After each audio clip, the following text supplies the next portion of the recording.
I hope you're doing great, and welcome to the already fifth annual Astra Festival, organized by Vilnius University Students Representation. And specifically, welcome to this activity, the 3-minute scientific reports.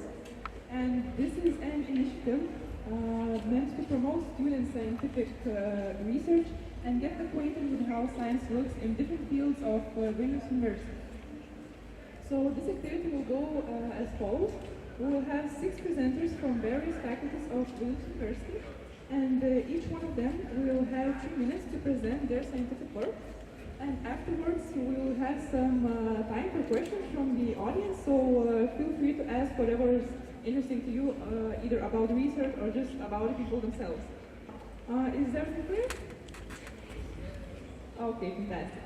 So without further ado, I believe we can start, and I would like to invite the first presenter from Vilnius University Institute of International Relations and Political Science, Greta Latvenaitė, who will present her research called Shaping the Relationship Between the Lithuanian State and NGOs Amidst the War in Ukraine. So, give a round of applause. Thank you very much. Okay, so hello everyone, my name is Greta, and today I'm presenting you a research that aims to analyze how the war in Ukraine has changed or reconstructed the relationship between Lithuanian state and non-governmental organizations. So basically, I focus on 4 non-governmental organizations, so it's Blue Yellow, Laisvės TV, 1K Fund, and also Strong Together. And it was based on 2 theories. First one was Tilly's war paradigm and Brinkerhoff's framework that analyzed the relationship type between non-governmental organizations and the state. Yeah, so I conducted 16 interviews with 4 organizations and government agencies. Also, these findings were based on these 2 theories that I already mentioned, and it focused on the period that was limited between February 2014 and April 2024. So, moving on to my results, because it's the most interesting part of my research, we find out that the relationship before the beginning of the war in Ukraine was a little bit shady. Government was not very interested in what non-governmental organizations were doing. Also, they were very cautious because it was, they didn't have all the information about NGOs' activities in Ukraine, and they wanted just to separate from them. They didn't stop them, what they were doing, but the relationship was more like ad hoc, informal, and based on just information sharing. However, the war in Ukraine, Russia's war in Ukraine, was an ice-breaking moment when government invited non-governmental organizations, even before the beginning of the war in Ukraine, to act together, to prepare for this war. And there you see one of the best quotes that I found out in my research. And one of the NGO's representatives told me that 2 weeks before the start of the war in Ukraine, the Prime Minister, Šimonytė, invited, let's say, a representative from Stronger Together, and said that she would feel more at ease if he were a Lithuanian Mr. Refugee rather than some government organization. So this is very important because Lithuanian state gave permission to coordinate all the situation related to immigrants after the beginning of the war in Ukraine to non-governmental sector, which meant that they based their trust in them. So the level of trust increased. There had closer links between these 2 sectors. And also government's policy was very, very positive towards NGOs, and they supported them throughout the years. So Just one more very beautiful quotation. There was no such distinction between government and non-government. It was simply Lithuania. So all in all, based on Brinkerhoff's theory, we moved from cooperation, complementarity to collaboration. And last but not least, here we have an illustration of how states, like our president, Dalia Grybauskaitė, can cooperate with such organizations as Blue Yellow. So thank you very much. Now time for your questions, I assume. Yes, thank you.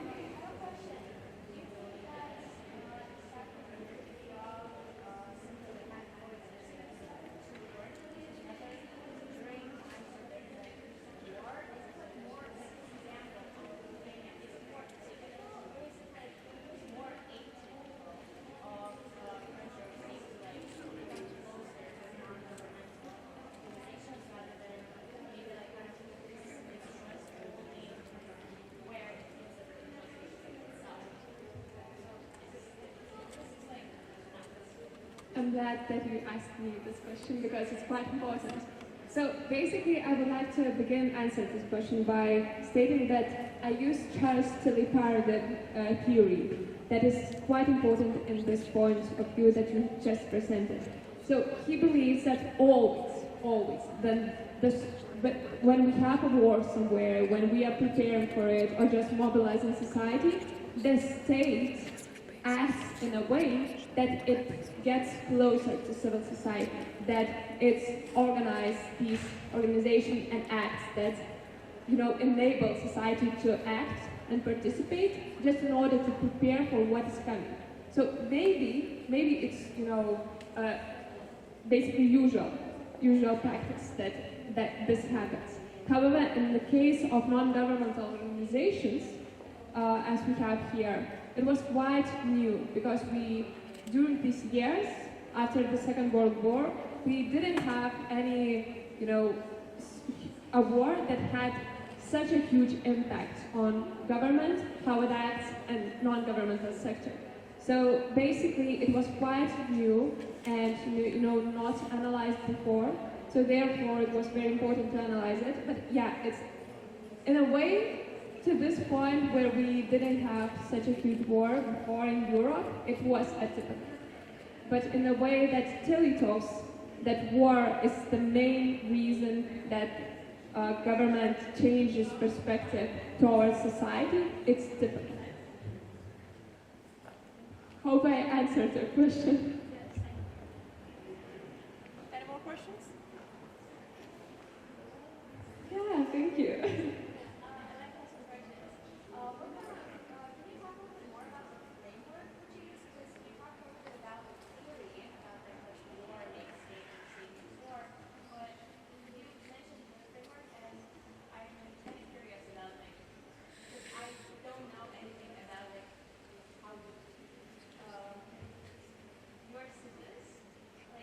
My spear. Yeah, I don't know anything about it, so I'm really not familiar.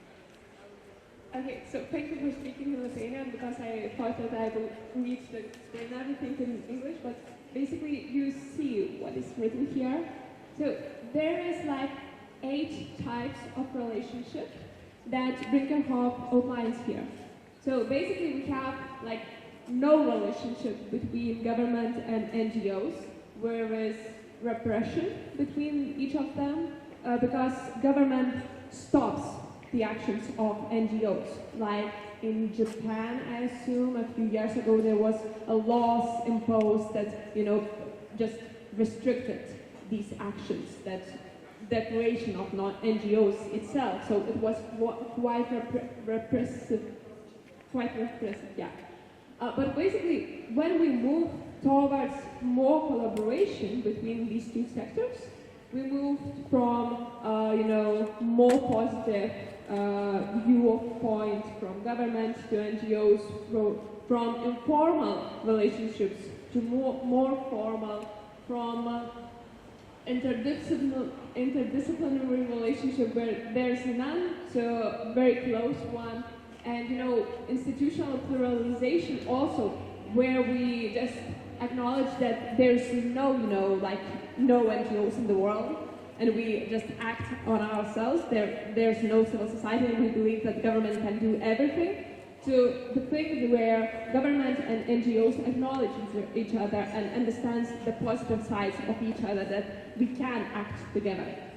Yeah, so basically we had these 8 types and this huge framework where I asked questions, representatives of each sector answered them, and I came up to the conclusion that before the beginning of the war in Ukraine, we had cooperation and complementarity based on these types, 6 types here, and after the beginning, we had collaboration because the links were very close. We have NGOs autonomy, we have positive policy and so on.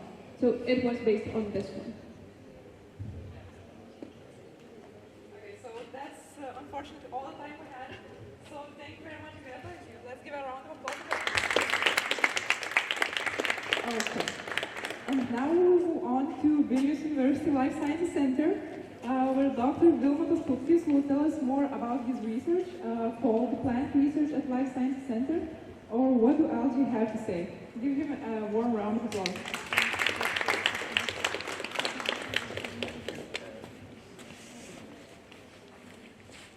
Okay, hello everyone. So you probably don't see anything, but well, we'll try to do our best.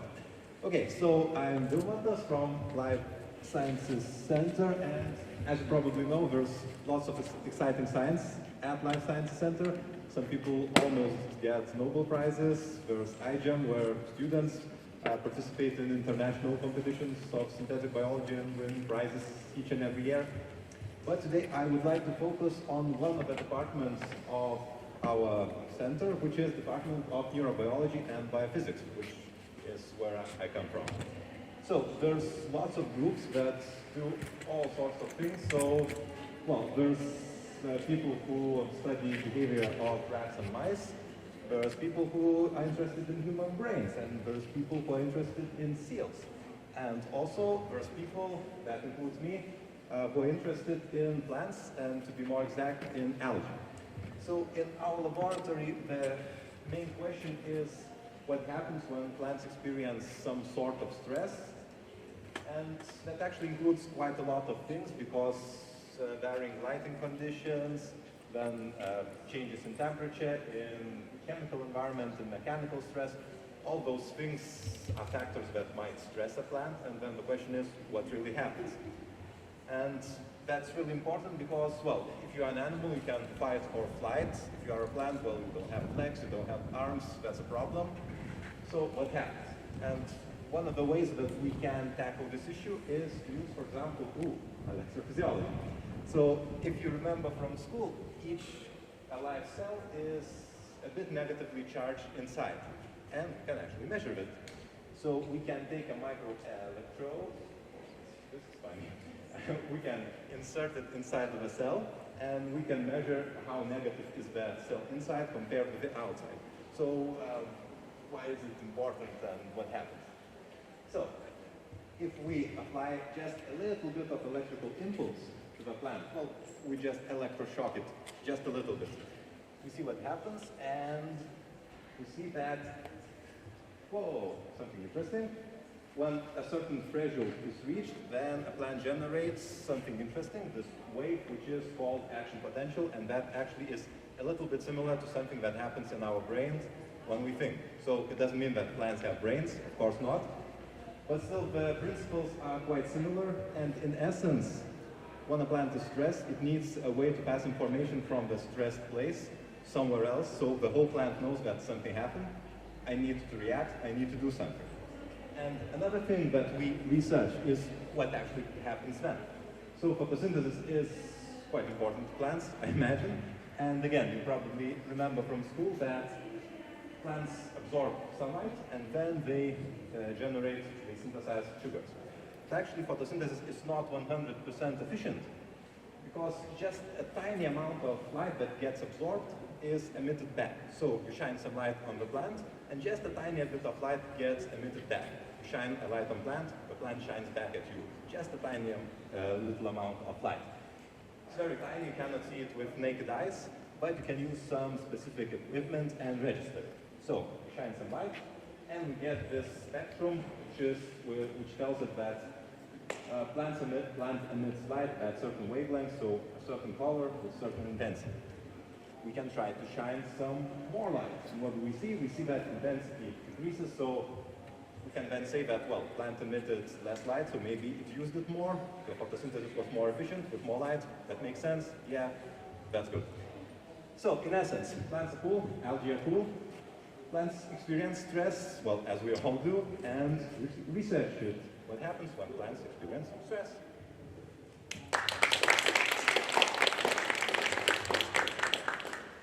Do we have any questions? Please. Yeah.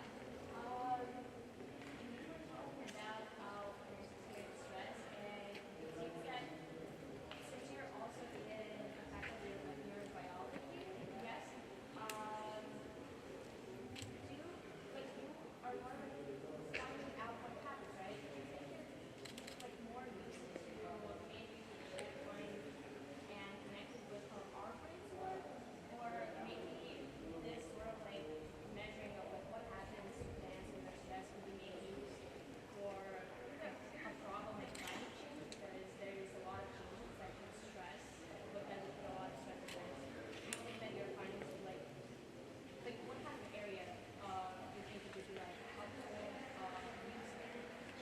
Yeah, well, just a little bit of everything, because, well, we operate more on a fundamental level, so what actually happens inside of a plant. And, well, applications is, well, always a bit tricky when you try to get some financing, because, well, not everybody loves cancer. Everybody loves giving money to cancer research.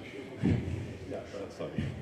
But, yeah, so essentially, apart from regulating photosynthesis, stress might also induce other things like regulating respiration, gene expression, and all sorts of things. So you just touch a plant, you maybe provide some nutrients, you don't provide some nutrients, and all those things changes how, well, the overall outcome, how much biomass you are generating with the plant. So, well, overall we can take it as far as, well, climate change and agriculture and all sorts of things. Well, we do more fundamental research, but you can just reach for the stars. Yes, please. Stress levels in the plants and other behaviors, they differ whether the plant is inside or the plant that's outside, that's connected to trees, fungus and everything. Yeah, definitely changes, because, well, imagine, well, just on a fundamental level, you take an organism, let's say a human, and you put it in, I don't know, in a black box and store somewhere. Like here we have an audience and everybody communicates. So again, if you have tightly controlled conditions, then there is no fluctuations in sunlight, there is no, I don't know, some insects that might try to eat the plant, so definitely changes. And when we do research, of course, we want to minimize all those external factors, just to try to see just one thing, what does it do? But of course, you have to then extrapolate more and more and more to see what happens in, well, for example, in, I don't know, some moss growing here or something like that. So it's the first step. Please. I just wanted to ask rather than short-term consequences, have any long-term reactions of left-over consequences been reported from the experiments of reducing stress? Yeah, well, I guess like similar to humans. Well, you can have a short stress that, oh no, I overslept, or you have a long time stress like, oh no, I failed my exam. Yeah, so some impacts can last for a few seconds, some can be for hours, and I don't know, if you stress a plant quite a lot, like, I don't know, some insects feed on it, then it can be for the whole lifetime of a plant, so if it gets, I don't know, it doesn't grow as well, and it's well, eventually it might die. So yeah, various time scales. And like with humans. Please. I missed the beginning, so sorry to talk about it. Did you observe any like adaptations that livestock express? That like if you stress it, do they like fight it somehow, or they just like you said, they like an insect feeds on it and then it just slowly dies? They definitely adapt. Their living systems, well, they want to survive. So all those things like regulating photosynthesis, well, this regulation is for the reason to adapt to be able to survive. So actually, well, when you suppress photosynthesis, you increase respiration, you generate more ATP, if you remember what that is. So yeah, you have well, more currency to do some housework, to fix yourself, to, I don't know, patch some, I don't know, some holes in yourself and something like that. So definitely plants use all sorts of things to adapt, to withstand and just to survive. Okay, so unfortunately that was all of our time. So let's give another round of applause. Moving on, I want to invite a student from Vilnius University Faculty of Medicine, Austea Gludita, who will give us a talk on navigating the unknown, the search for effective unexplained infertility treatments. Let's welcome her.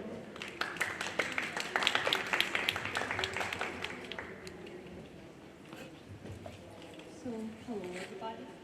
Today I'd like to talk about my and my team's research about finding an effective treatment for unexplained infertility. As you may know, infertility is a growing issue affecting between 12 to 17% of couples around the world, and 15% of those cases are caused by unexplainable reasons, even though the couples was very deeply researched. And it is quite a serious problem because it could lead to depression and so on. So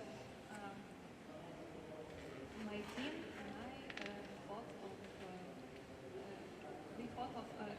hypothesis that maybe a vascular endothelial growth factor that is like very important protein for our vessels to regrow when we are growing up and when we are injured and so on. That maybe this protein, this lack of this protein may cause infertility, especially for women, because after their period, the womb, the endometrium needs to regrow, and for that we need that protein. So maybe the lack of it may cause infertility, and also we thought maybe some allergies or allergical diseases may be related to that infertility as well. So we did some research. We did the Alex test that is very simple, very like ELISA. I don't know if you know what it is, but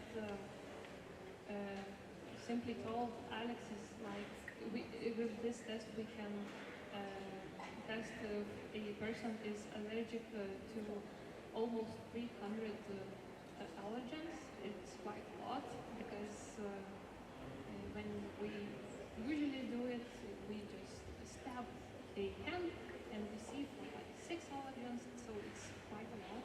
And also with ELISA we tested the concentration of that protein I was talking about in the blood. So we found that that concentration in blood doesn't correlate with infertility.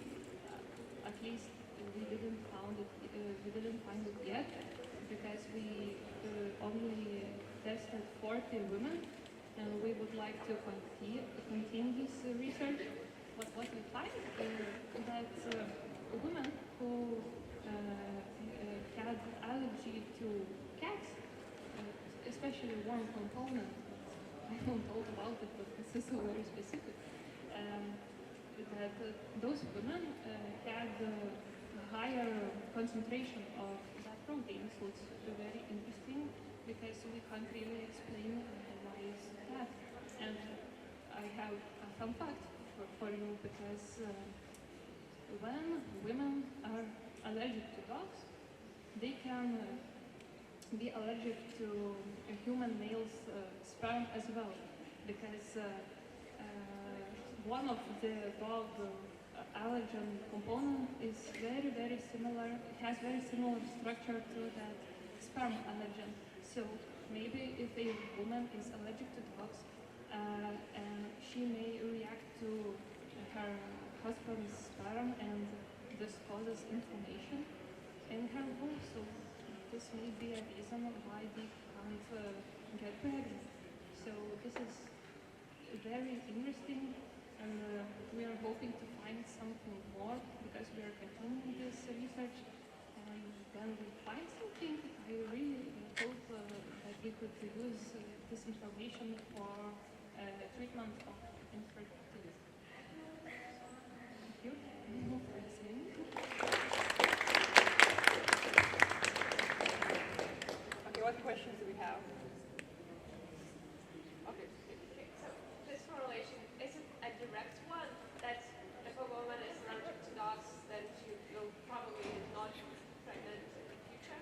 Oh no, it's not very direct. Dogs has like, I don't know, 15 allergens that is very different, that has very different structures, but there is one protein, I can, that is very similar to sperm's allergen, but what is very important that I don't want to scare all of you if you're allergic to dogs, that it doesn't happen quite a lot. But we had two cases where we found some allergy to sperm, and also we found that those women were allergic to specifically that allergy. So it has a relation, but it doesn't happen in every case. I can tell you a secret, I am allergic to that allergen as well, so fingers crossed that it doesn't happen to everyone.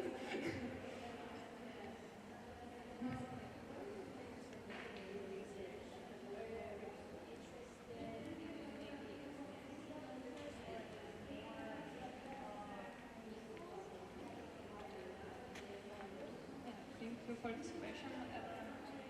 We are hoping to find some more subjects to test because it's not very simple to find a woman that has unexplained infertility, because you can go like outside and say, hello, maybe you're infertile, can you come to our research? And and some women don't even want to be researched because it's quite sensitive topic. Some of them are desperate to get answers, some of them are like very depressed and doesn't want to keep bothered. This is like the most important thing. What do we want to do? And also we would like to focus on that sperm allergy. We are doing this, but we don't have enough information to present. But we are hoping to expand in that field as well. So I understand that you looked at women's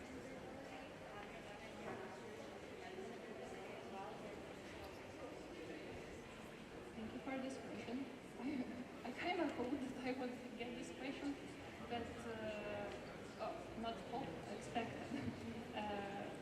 We had the hypothesis that that protein I was talking before, lack of it causes infertility, it causes problems in womb endometrium regrowth. So usually men don't have womb. So yeah, that's why we only tested the women. Well, at least. We have time for one more question.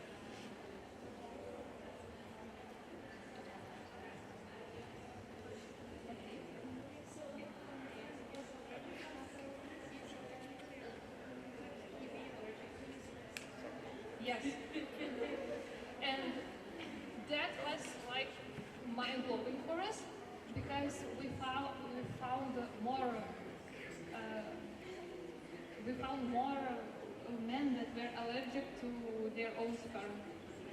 And it was very confusing because we didn't find like literature about that, and this is a problem for the future for us. We will find out what's going on, but we can't explain it yet because it's kind of weird.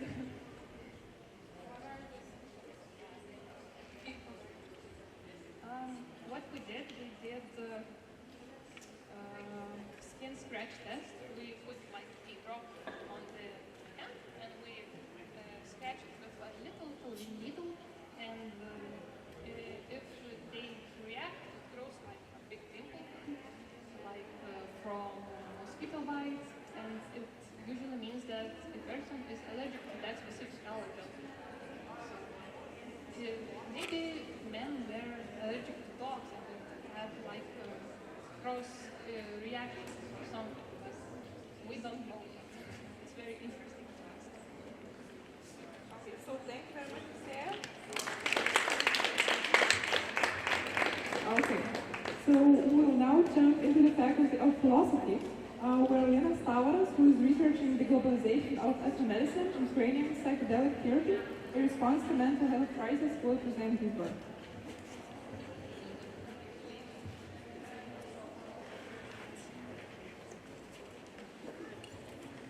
Hi everyone.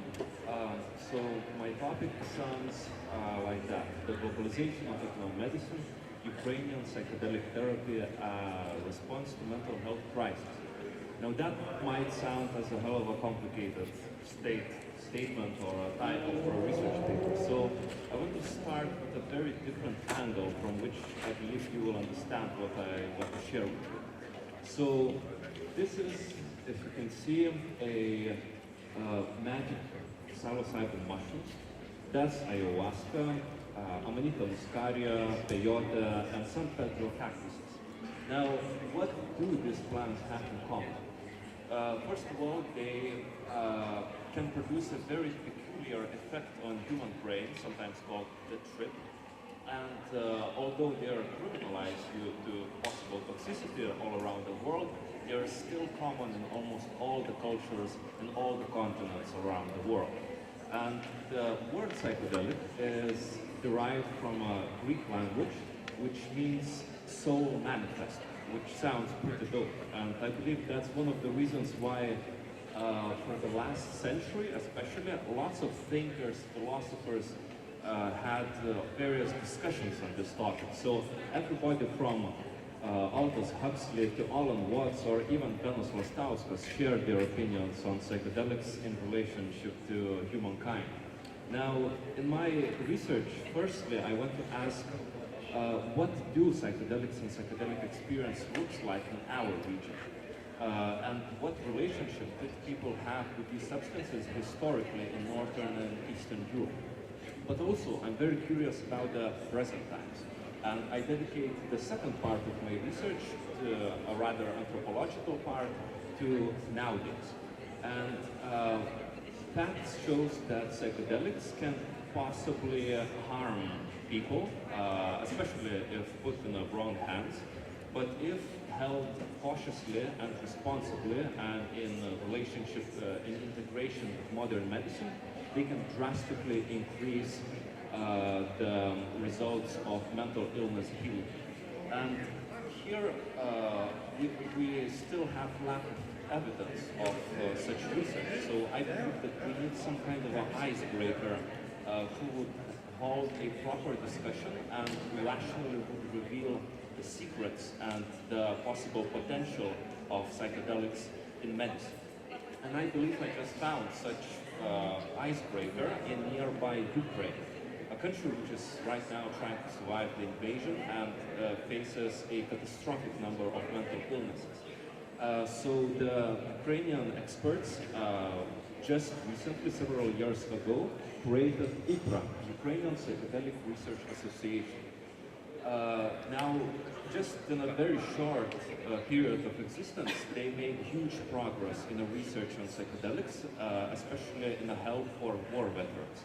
So in probably 4 to 5 years, I'm planning to embark to my own kind of a trip or journey, if you will, in which I will try to answer how the relationship between psychedelics and people change and develop in the background of war. Thank you.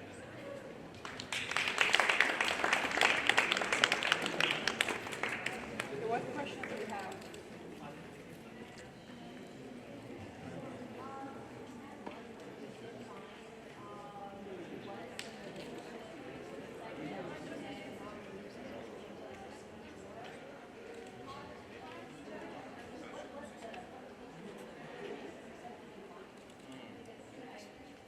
Yeah, so I'm in the very, very beginning of this research, and I didn't found much yet. But there is a thing that there is a lack of research, not only about the psychedelics and so on. Still, of course, right now we have lots of progress in the world going on, so-called psychedelic renaissance. But still, there are not so much papers made about the Eastern and Northern Europe.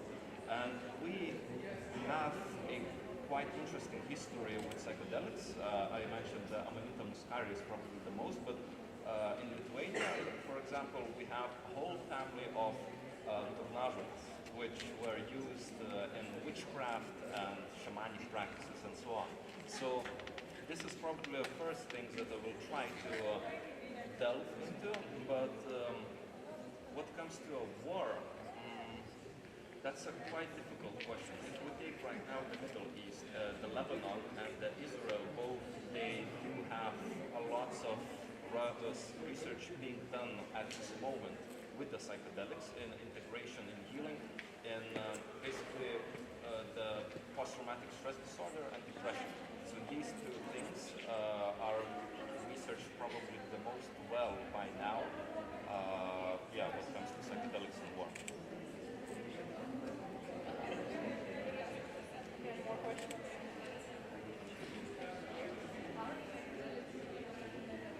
No, they're not. Almost like there are few countries that religious communities can use it legally. Also in Oregon, if I'm not mistaken, in the state of USA, they also legalize psilocybin, so mainly mushrooms. What else? Well, basically we can find some sort of psychedelics almost in every country that are not illegal, you know, in somewhat of a gray zone. You know, Amanita muscaria or muscaria is also not illegal technically. You know, you can just grow it or just take it in the forest.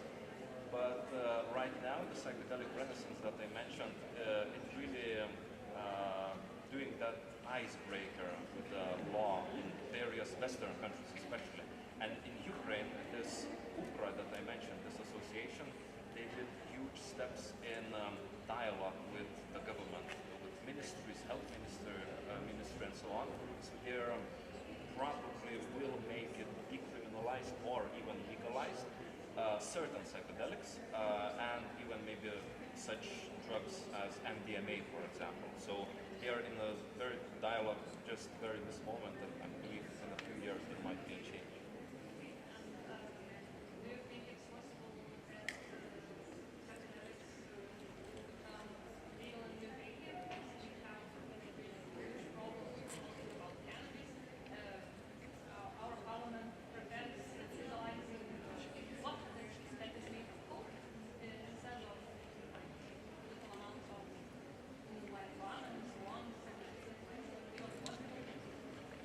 I believe that it is possible, but of course, when we come to Lithuania, we do have huge conservative position on this. But on the other hand, we have a whole medicinal field in which they could be partially decriminalized as a medicine. So, for example, we have the example of Australia, for example, where they introduced MDMA as not under the narcotic that law, but as a medicine. But also, the other thing reacted, but yeah, probably the Ukrainian icebreaker might be very, very important for the whole region government, to rethink and maybe schedule certain psychoactive substances, like, for example, psychedelics. So yeah, and also in Lithuania we already have ketamine therapy, which is also considered to be a drug. It's not entirely a psychedelic, but it does have certain psychedelic effects. So it's legal, just completely legal, just very, very costly. Okay, that's all time we have. Thank you very much, Dennis.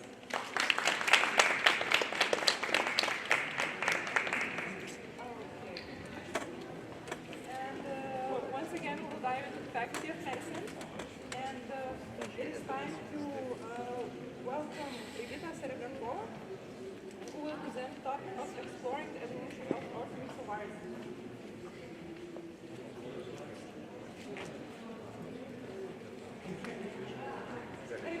The mic stopped working, so we'll go without it. Thank you for inviting me to speak on the topic of viruses. This is something that I was doing while I was doing my master's thesis, and yeah, so I think I'll start with explaining what are orthomyxoviruses.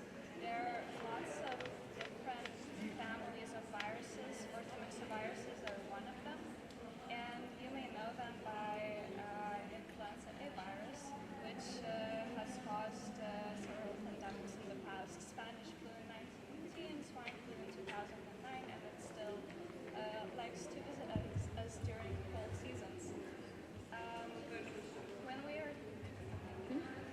When we are talking about long-term viral evolution, we need something that would act as fossils.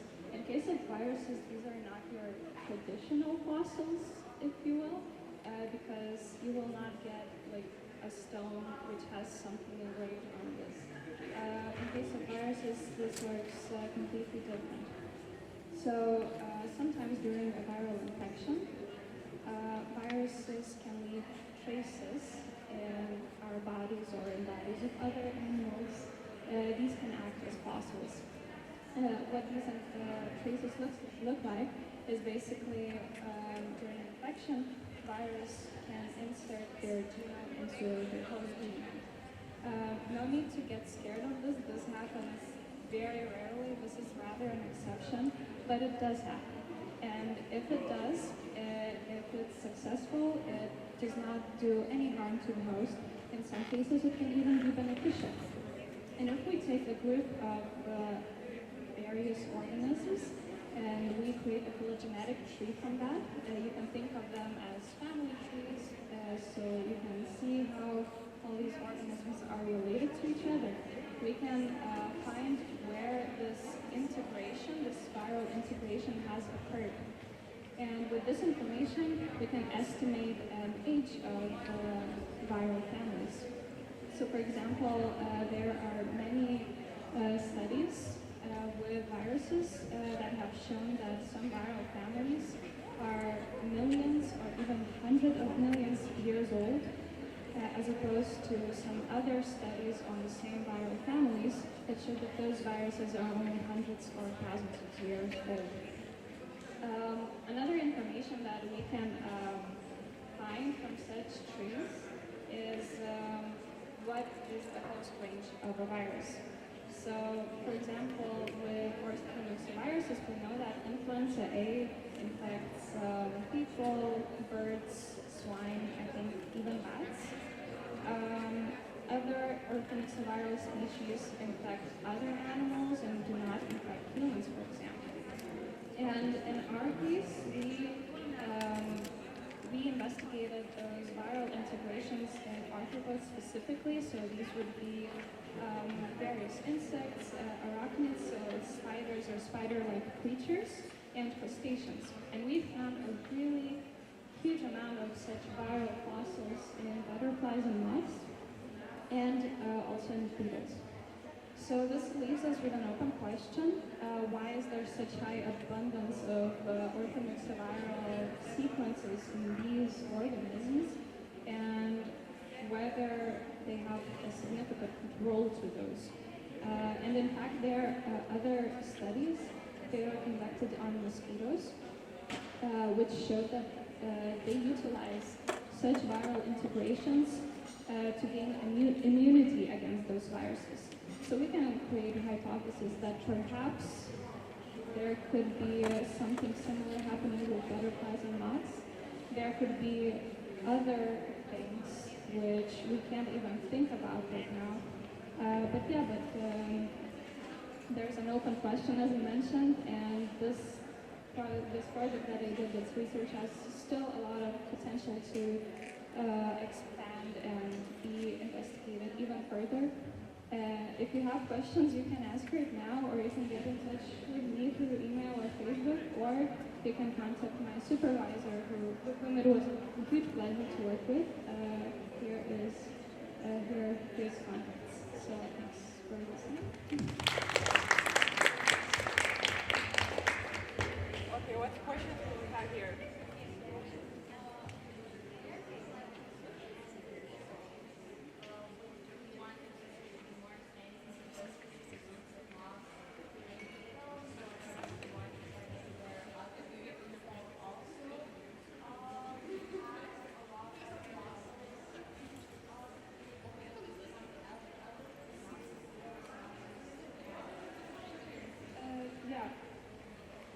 In regards to this project, I think I would focus on what I have right now. So it would be answering the question why there are so many of these fossils and moths specifically, because there's not many research that was done on that. Another thing that I'm really interested in, we were not able to determine the age of orthomyxoviruses because there's some information lacking about the evolution of the same moths. So maybe something in that direction as well. But you can take other viral groups and equally explore them in the same manner. Yes, can you speculate which came first, a virus or a cell? Sorry.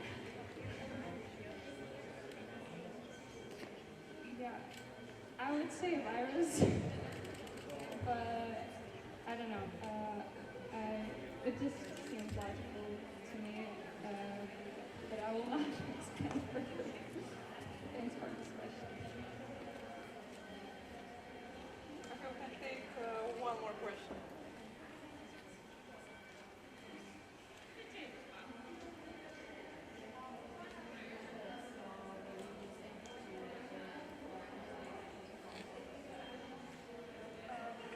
I was using bioinformatic tools like writing codes with Python programming language and all that stuff. So it was mainly work on not very interesting, but interesting topic. Okay, we can take one more very quick question.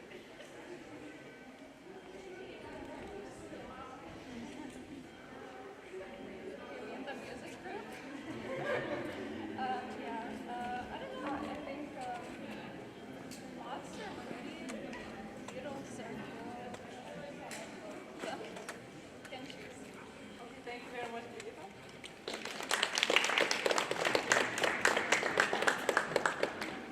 Okay, so the mic has stopped working again.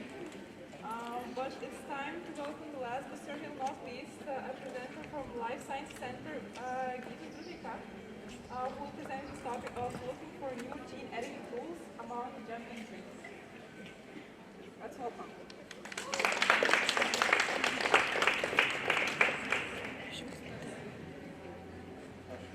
For introduction, my name is Guido Trudika. I'm a PhD student at Life Sciences Center. Now I'm presenting my PhD research, which I called looking for new gene editing tools among jumping genes. So I would like to start from the term genome, which is the entire set of DNA in a living cell. But I like to call it like a recipe book of your body, written by using just 4 letters. And these letters, in certain cases, form something like sentences, which mean something, and they can produce something functional, so we call these sentences genes. And the genetic material in cell is quite dynamic, and sometimes the minor changes can occur that we call mutations. And even these tiny changes can cause serious genetic disorders, which scientists are trying to cure for many years. And one of the first evidences about gene editing came from around 4 years ago, when scientists provided disease gene-containing cells with a DNA piece containing healthy gene, and they noticed that cells were able to repair themselves, but this process was very inefficient. Later, 10 years later, scientists noticed that this process is much more efficient if the mutated region of DNA has a break. And these breaks can be inserted using proteins that we call nucleases, which basically act as DNA scissors. And for many years, scientists were developing different technologies using different DNA scissors. However, each of them had various disadvantages. So only in 2008, when CRISPR-Cas systems were discovered, the large breakout in this field was made. So basically, these systems also work as DNA scissors, which protect bacteria against viral infections. And these scissors can cleave viral DNA once the virus tries to attack the cell. And what was also found, that bacteria needed to be able to defend itself against different viruses, bacteria need to change only a tiny part of these scissors. So scientists thought maybe we can change this tiny part and target these DNA scissors against, for example, human DNA.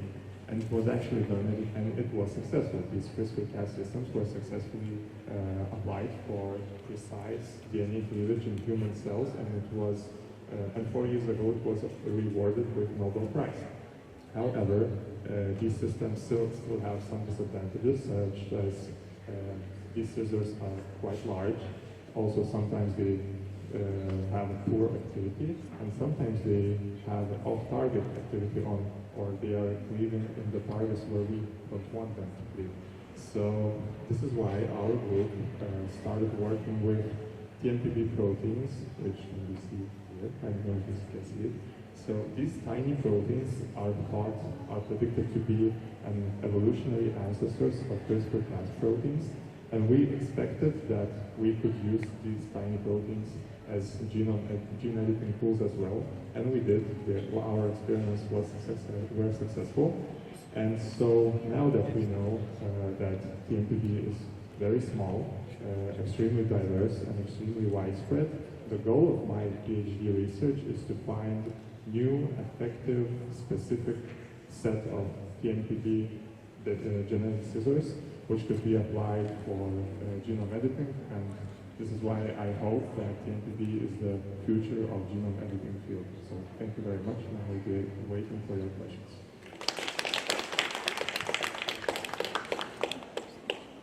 Okay, questions?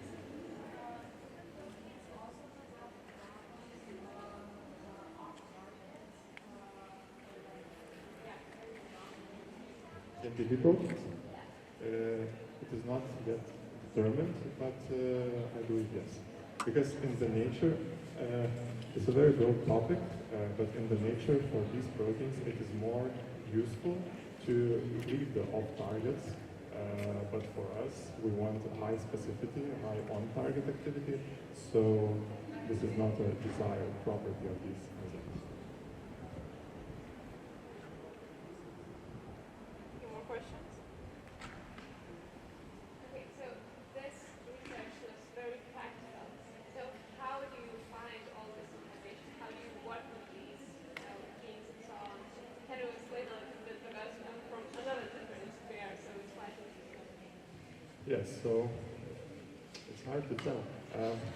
We are looking for information in previous researches. We are looking for mistakes made by previous researchers. We we're analyzing databases, we are analyzing a lot of papers, and we found this TNPB. This TNPB protein was mentioned in scientific papers for 20 years as a protein of unknown function, and there were just no groups, no scientific groups in the world that could characterize this protein. And then we started working with it. It was quite difficult, it was challenging, but we managed to successfully characterize it and apply for gene editing. So now we characterized the first ever TMPB protein. So now for us it's easier to work with other proteins. And since they are extremely diverse and extremely widespread in their nature, we have like a lot of material for research right now. I also have a question. So you mentioned that the TNP protein was of unknown function. So what inspired you to choose this specific protein from your research? Yes, so the department that I'm working with has a long history of research on CRISPR-Cas systems, and everybody was working with CRISPR-Cas systems all over the world, and so we needed something new, something interesting, and yeah, we just found this uncharacterized protein, and we thought that it would be interesting to characterize it, and we did, and we're happy about it. Okay, we can take one more quick question. Since we started, I believe it for 2 years. I guess 2 years. Okay, and one more very quick, because that was really quick.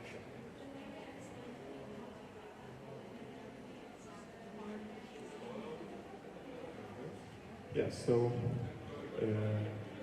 how are you familiar with biology? Okay, so do you know what the DNA is? RNA? Okay, so these proteins are unique because they can bind RNA molecules which work as guides. They are called guide RNAs, and the end of that RNA is used to match the DNA target, a complementary DNA target, and by this the protein knows where to cut. Of course, the mechanism is much more complex, but basically it works like that. Okay, so thank you very much, Nitas.